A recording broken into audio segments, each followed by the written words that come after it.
And Julie, welcome to the show. Hey, thank you for having me. I am beyond honored to be asked and excited to be here. Yeah, I'm really excited and getting to meet you through Tony's 365 Mastermind group. I've gotten to know you better, and you do so many amazing things. And we'll get into that with SB Pace and the radio show and your podcast as well. Oh, And thank you. so Julie, today I wanted to talk about, I think this is one of your favorite topics, and the topic of, and you probably get this. Somebody comes to you and says, "Hey, Julie, I want to start a business. I see you're having all the success and freedom, and it looks so easy. Can we talk about it being hard?" We can't talk about being hard. What's funny is Corey and I, my business partner, just went out to dinner last night, and we have been friends forever, and we can't get away from talking about work. Like for 2 years since we started SB Pace, that's all we talk about anymore. And it doesn't escape you. It is always there. It might look glamorous, and I blame social media for that. Social media makes it easy for everyone to portray success, but I got to tell you, like the peaks and valleys of it are grueling and excruciatingly hard. So like there are easy moments. There are not easy days, and there are really fun moments, but not every day is fun end to end. At the beginning it is, but once you get like 3 or 4 months in, it's just like, what did I do? What did I do? What have I gotten myself into?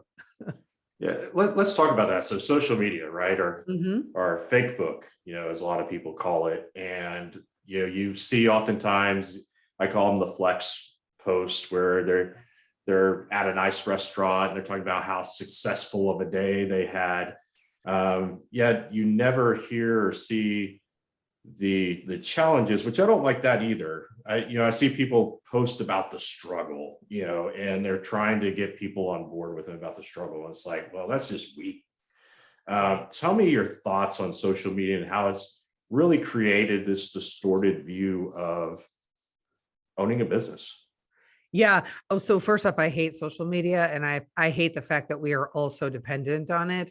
I I wish it didn't exist. I blame the downfall of society on social media. So I have some pretty strong opinions on it, but I also understand it is a marketing tool that we have to use. And I think a lot of people use it with very poor judgment, and maybe they're being provocative, but they're being provocative in a really irresponsible way, right? So they're talking about the how hard it is to be a business owner, and all the struggles that go with it, and making it almost like a sympathy plea. And I think you chose that path. You chose that path. And so yeah, it's hard, but it's also really, really rewarding. And I think people want to always either portray all of the hardships of it or all of the successes of it, but not the whole story. And without telling the whole story, it's meaningless, to be honest. It's meaningless. Yeah, no, I 100% agree with that. We're going to talk about statistics. Maybe 99% agree with that. I think that you see it's the extremes. So you see somebody that'll post, and I deal specifically in the real estate industry, and I do help some other small business owners, primarily agents, and you'll see either one or the other, like the woe is me post, like every single day, or the hey, I'm just so successful, look at me. Mm-hmm. And there's not that in between, and oftentimes it's fake either way. So I just think, and I agree that social media is kind of that one of those tools that is necessary, but it's almost like a necessary evil. Right. It can be really challenging. And do you see that? I know you work with small business owners. Are you seeing those extremes? We try and from our clients, you mean? Are we seeing those extremes? No. Well, not from client, no, because I know you're taking care of your clients, but maybe those that come to your business that are seeking out help. I think most of the people that come to our business and are seeking out help aren't using social media at all to the level that they should be, and are and they have a lot of fear around it, right? So a lot of people don't want to put themselves out there. They want to kind of hide back in the, hey, as I like to call it, hang in the cut, and not really actively participate. But you have to really put yourself out there. But again, in that full story mode. So from our prospective clients, or people that are coming to us for help, those are people that are usually they're not super active on social media. They have a very low profile. And so they haven't really stepped one way or the other into the fray. And they haven't really made a decision of, I'm going to be the woe is me, or I'm going to be the flex post all the time. And there is one other kind of post that happens one other type of poster that happens all the time. And that's the angry dude who's always like trying to talk about how everyone's against him and he's going to prove them wrong and watch me next. That guy is out there too. And that one's fun to watch, but also a little bit disturbing. It's like, get out of your own way, man. Yeah, usually I remove those people. And sometimes there's a few of those that I keep, and it's just purely for entertainment value. Mm-hmm. Like, I'm like, what are they angry at today? I've got to go see this. It's a complete waste of my time. It's, I'm all about efficiency and productivity. There's just those few. I'm like, gosh, it's like eye candy. I know. I'm always like, did somebody actually wrong this person, or is this just one big piece of theater that's ongoing every day? Yeah, because I think it's, I'm going to be angry and show all this angst about it, how everybody's against me, and that's going to pull people towards me, and it's pushing them away. Yeah, exactly. It's a repellent. So talking about this, how do you overcome this, and how do you put yourself out there in a way that tells the whole story? What do you have to do? How do you prepare your mindset for that? Oh, what a great question. So I think from the perspective of preparing your mindset, I really think you have to understand and look at what the end goal is, right? So if you're looking to achieve, whatever it is that you're trying to get with your business, or where you want to go, like getting more sales, getting more people interested. If you're trying to grow that business, you have to keep that in mind as, this is my goal. And the social media piece of it is one part of achieving that overall goal, right? It can't be your entire strategy, but it has to be a part of it. And it's really important for people to remember that, people relate to humanness, right? So they relate to struggle and they relate to failure, but they also relate to wins.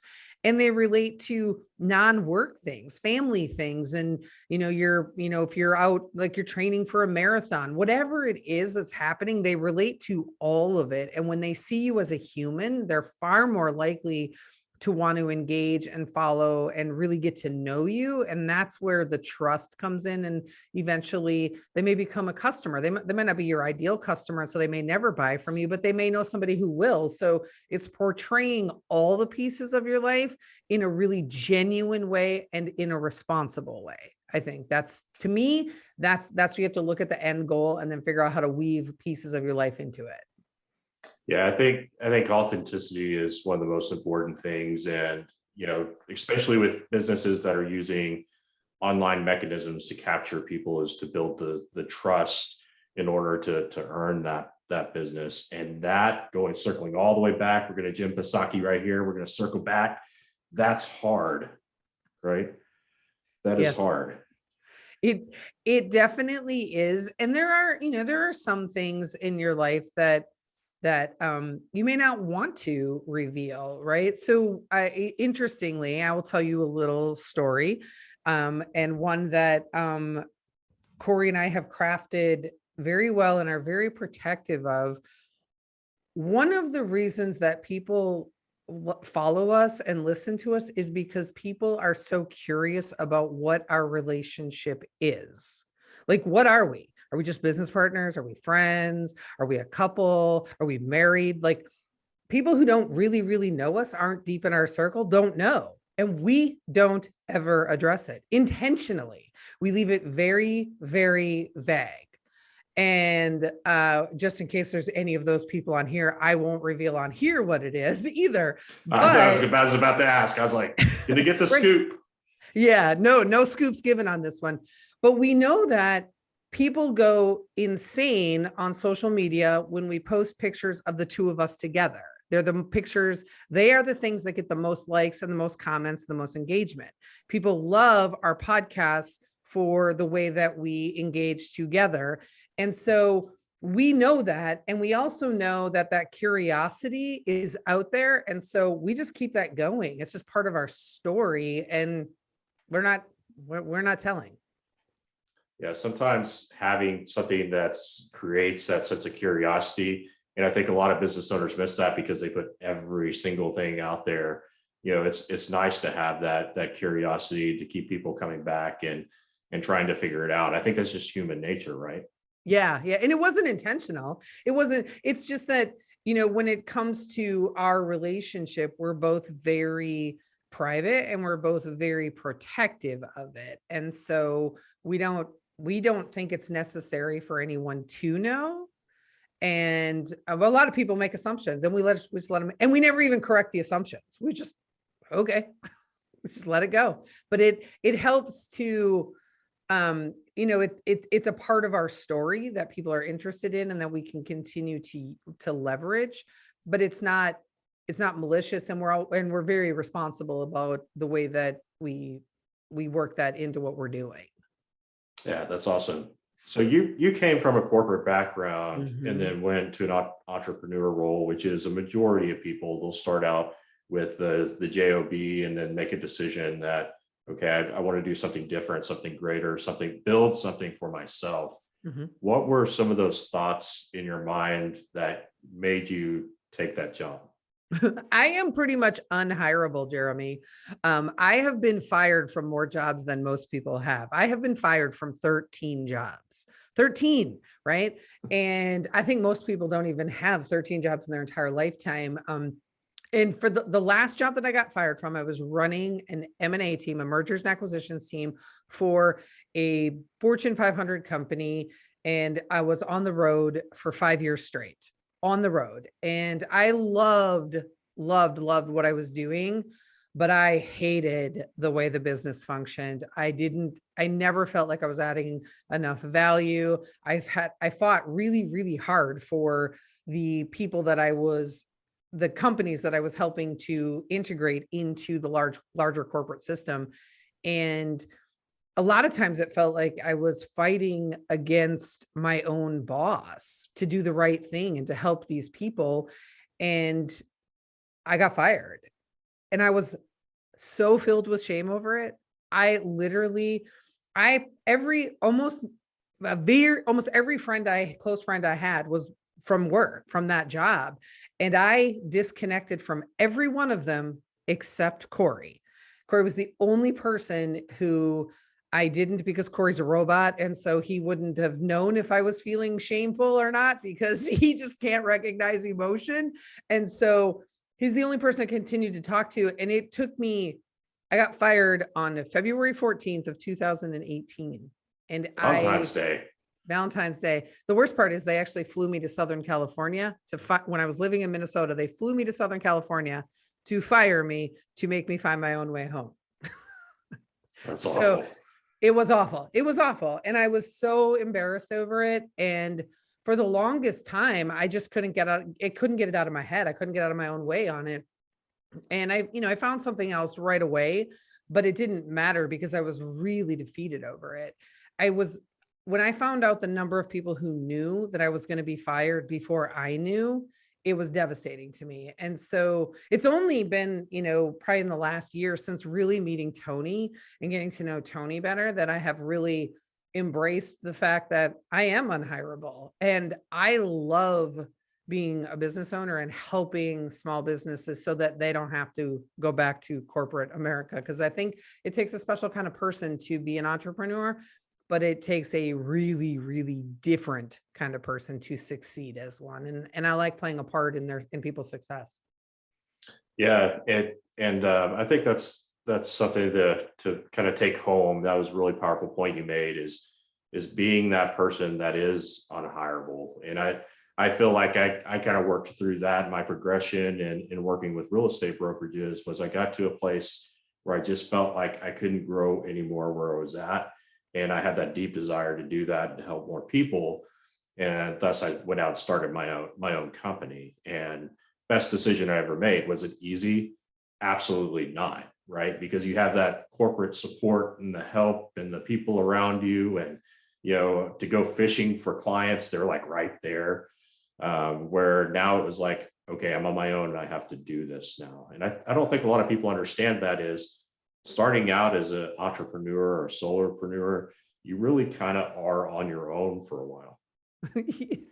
I laugh when I look back at when we started. The genesis of SB Pace was the pandemic, right? We literally started the company as a result of the pandemic because we were both doing independent consulting, and both of our gigs ended. Things had dried up really fast in terms of opportunity. We had some savings. And so we were like, let's start calling friends and family who are small business owners and see how we can help them, because things were so confusing for small business owners when the pandemic first started, right? So we were not calling to try and sell them anything. We were genuinely like, how can we help? What do you need?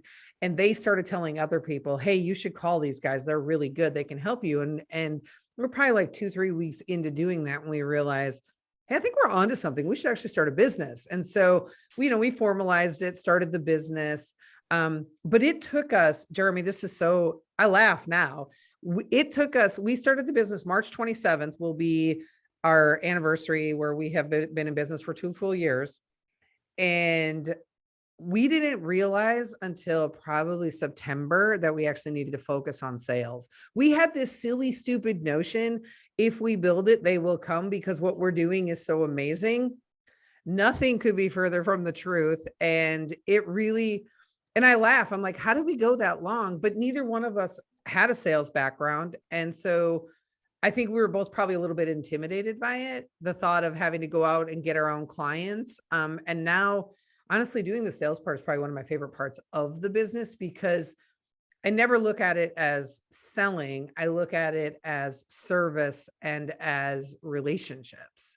And I can always, I know how I can genuinely help somebody. And if I can't, I'm going to be very honest with them, and I'll point them to somebody who can, or if they can do it themselves, I'll be like, you could just do this yourself for a lot less money. Right. And that's just kind of who we are and what our value system is at SB Pace. But I also know I'm not intimidated by the word no. And I'm also not afraid to ask for the sale when I know I can truly, truly help somebody. Yeah, the word no, and I was able to do a podcast with you a few weeks back is probably the most important word you're ever going to learn as a business owner, is being able to say no to something, and also having the mindset of next. Yeah. And not being afraid to turn somebody away. I've had to turn away a couple of people this week that it just wasn't a fit, and they just weren't ready for coaching. And I could see that this wasn't going to work out over a period of time. And I just said, I really don't think you're ready yet. Do this and then come back and let's have a conversation. And you've got to be able to say that. And it allows you to free up more time to go find those that truly are your future clients. Absolutely. And I think there's so much value I think it's a rarity that people do that, right? I don't think a lot of entrepreneurs or business owners turn away money. Or like, no, this isn't a good fit, or you are not going to be happy with the end result because you're not ready yet, which, finding a way to say that doesn't offend somebody is key. But it takes a really, really confident, but also highly ethical business owner to say, you're not there yet. I can't take your money. I can't. And so I applaud you for doing that. And we look really heavily when we have an opportunity to work with somebody. We watch for signs on how they're going to be to work with. And we're like, this isn't going to be a good fit for us. We're going to be miserable the entire engagement. And we didn't get into business to be miserable. So I just had somebody who wanted to work with me, just me, right? Not me and Corey, just me. And it was a $15,000 engagement, which is a nice size engagement. The only way they would actually said, wire me the money was if I cut Corey out of the business. And I was like, I don't know who you think you are to dictate that to me, but no, that's insane. That's insane. No, I didn't get into business so someone else could tell me what to do. Mhm. Yeah. And those are some of the things when somebody's looking at a business and it's easy, and we see rainbows and butterflies and leprechauns, and Julie's just the most awesome person, is they don't know that you're having those tough conversations that take place behind the scenes, and sometimes it's that conversation of saying no. And so I applaud you, and I applaud Corey for that too, as well, being a business partner for y'all to stand on that truth. I want to talk a little bit, I appreciate all these things you're sharing today, and I know they're really going to help our audience, but I want to talk specifically about what you offer, Julie. And let's start first with SB Pace. Tell me a little bit about SB Pace and what you can do to help others. Absolutely. So SB Pace, we are focused exclusively on small businesses. So we help typically 20 or less employees, more frequently than not 10 or less.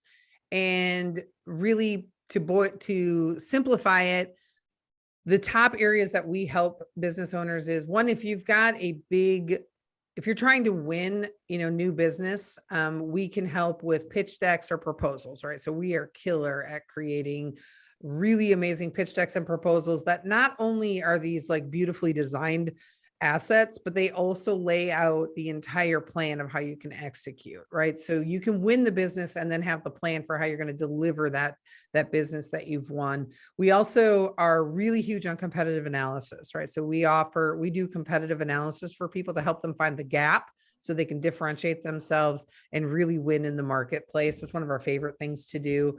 We help business owners scale. So figuring out what that path is to generating more revenues. And I will tell you, Jeremy, this is one of the things that drives me the most nuts about other people who are selling to small business owners. When I hear somebody tell a business owner that they can help them, 2x, 5x, 10x their revenue, I lose my mind, because all they're talking about is sales.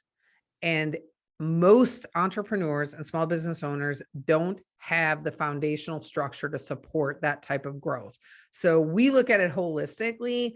What are you doing end to end? Where do you have gaps? Where are there inefficiencies? And how can we improve those that result in scalability so that you're poised for long-term success?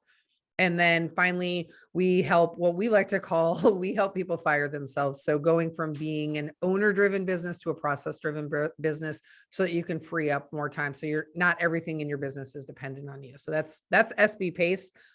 We've helped a lot of entrepreneurs launch their first business as well. It's probably one of the number one things that we've done. Yeah, that's awesome. And you nearly triggered me with the 10X thing, because I just had somebody come to mind. I won't say his name, but his initials are G and C.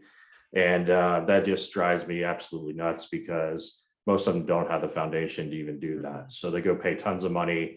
They get all excited, externally motivated, not internally, come back, and they do nothing.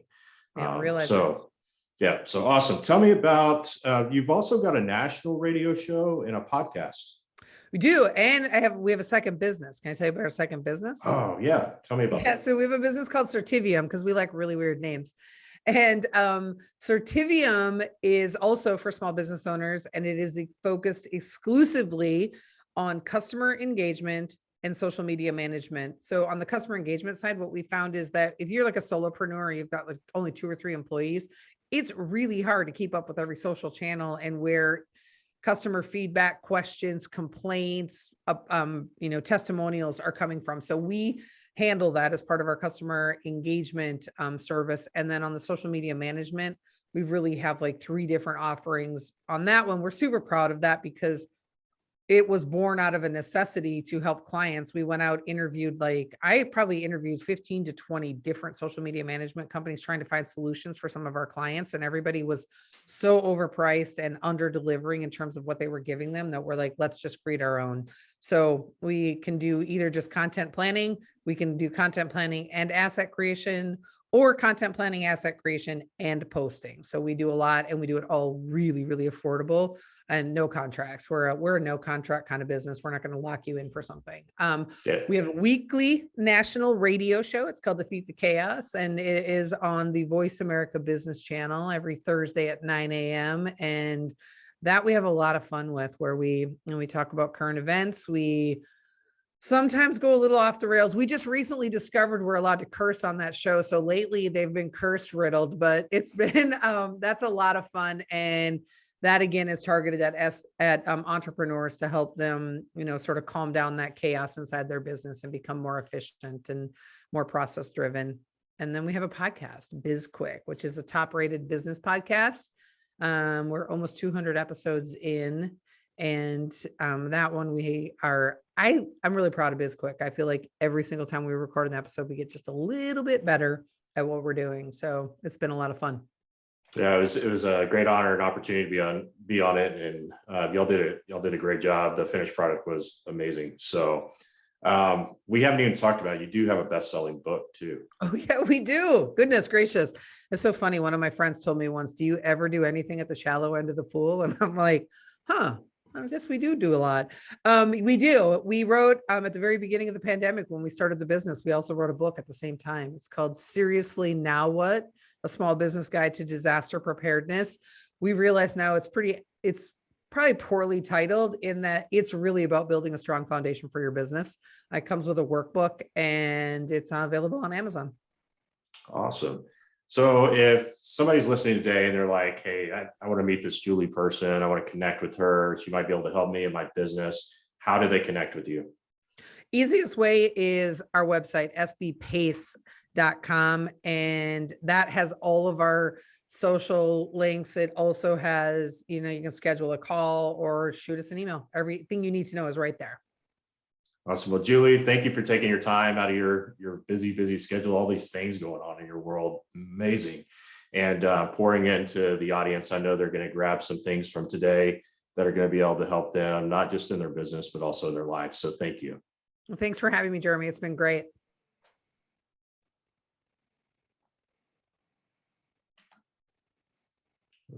Oops.